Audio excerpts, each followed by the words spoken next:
Friends, कैसे हैं आप सब लोग। उम्मीद करती हूँ आप लोग खैरियत से होंगे। जी दोस्तों, जैसे कि मैं पहले भी आप लोगों के लिए बहुत ज़बरदस्त सी वीडियो लेकर आती हूँ, इसी तरह आज मैं आप लोगों के लिए बहुत प्यारी एक अच्छी सी वीडियो लेकर आई हूँ जो कि हमारे पास फिज़िक्स की फील्ड में होगी। जी दोस्तों, अपने टॉपिक की तरफ बढ़ने से पहले मैं आपसे रिक्वेस्ट कर रही हूँ कि मेरे चैनल को थोड़ा सा लाइक, शेयर और सब्सक्राइब कर दें। जी दोस्तों, अपने टॉपिक की तरफ बढ़ते हैं। आज का जो हमारा टॉपिक है वो है ग्रेविटेशनल फोर्स हमारे पास क्या होते हैं। On the base of the observation, हम लोगों ने ऑब्जर्वेशन के बेस पे देखा था। Newton conclude the force which causes an apple fall on the earth. जबकि एक न्यूटन साइंसदान थे जो कि बैठे हुए थे, बहुत ही मशहूर साइंसदान थे।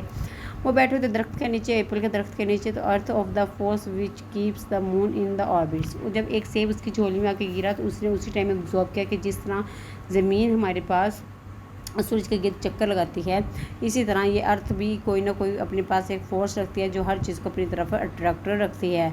सेम नेचर ही further conclude there is exist of a force to which every body universe attract every body the he named by the force of the gravitation, जिसने इसको ग्रेविटेशन फोर्स का नाम दिया। जैसे कि वो सेम नीचे आके गिरा, हम लोग अक्सर देख रहे होते हैं कि ऊपर की तरफ जो भी चीज़ फेंके वो नीचे की तरफ आ रही होती है, तो वो एक फोर्स होती है जिसको हम ग्रेविटेशन फोर्स कहते हैं, जो कि अपनी तरफ अट्रैक्ट करती रहती है। लेकिन कुछ चीज़ की ग्रेविटेशनल फोर्स हमारी ज़मीन की फोर्स से ज़्यादा होती है और किसी की कम हो जाती है। हाइट के साथ साथ ग्रेविटेशनल फोर्स भी कम होती जाती है। उन्होंने कहा every body in the universe attract every, उन्होंने लाभ बताया है कि एवरी अदर बॉडी, हर बॉडी एक दूसरी बॉडी को अट्रैक्ट करती है। Which is directly proportional to the product of the their mass, उसके मास के हमेशा प्रोडक्ट के डायरेक्टली प्रोपोर्शनल होती है। और universally proportional to square distance between their centres, उसके बॉडीज़ के हमेशा मास के प्रोडक्ट्स के डायरेक्टली प्रोपोर्शन, जितना ज़्यादा मास होगा उतनी ज़्यादा हमारे पास ग्रेविटेशनल फोर्स होगी। और जितना कम, उसके बाद इन्वर्सली प्रोपोर्शन उसके मास, उसके सेंटर मास, इसके सेंटर से डिस्टेंस का फासला, वो उसके इन्वर्सली प्रोपोर्शन, जितनी ज़्यादा डिस्टेंस होगा उतनी ही कम हमारे पास ग्रेविटेशनल फोर्स ही होगी। जितना ज़्यादा मैस होगा उतनी ही ज़्यादा ग्रेविटेशनल फोर्स है, जो कि फिगर 5.1 में दो मैसेज गिवन हैं, जो कि हमारे पास उनका मैस m1 m2 है और जी हमारे पास कोई ग्रेविटेशनल कॉन्स्टेंट है, और जो कि डिवाइडेड बाई उसके सेंटर्स के मैस के स्क्वायर रूट के इक्वल है।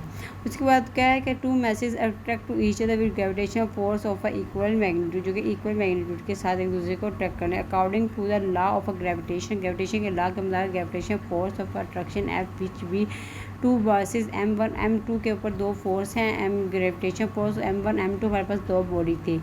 उसके बाद क्या है कि सेपरेटेड बाय डिस्टेंस, जो कि हम लोगों ने एक डिस्टेंस के साथ उसको सेपरेट करा, जिसको हम लोगों ने डी का नाम कर दिया, जो कि अट्रैक्ट करने की कोशिश करे। जैसे मेरे पास दो बॉल और उनको हम लोग साइड पे रखते हैं, बॉल का मास m1 m2 है और उसके ऊपर कोई फोर्स F लग रही है जो कि सेम फोर्स होगी, और जो कि डिस्टेंस है वो D है।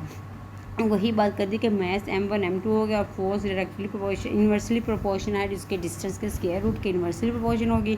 और जब हम लोग इसको इकट्ठा करेंगे, क्योंकि वो उसके बटे में, इसको जब आपस में मल्टीप्लाई करेंगे m1 m2 1 divided by 1 over D square, तो वो हमारे पास इसको इस फॉर्म में आ जाए जो कि और के आगे लिखी हुई है। उसके बाद जिसकी फाइनल टर्म है इक्वल, हमको हटा के हम लोग इसके प्रोपोर्शनलिटी कांस्टेंट जी को लगा देंगे, जो कि ग्रेविटेशनल प्रोपोर्शनल मतलब जो कि इक्वेशन 5 पॉइंट हमें शो करवा रहा है।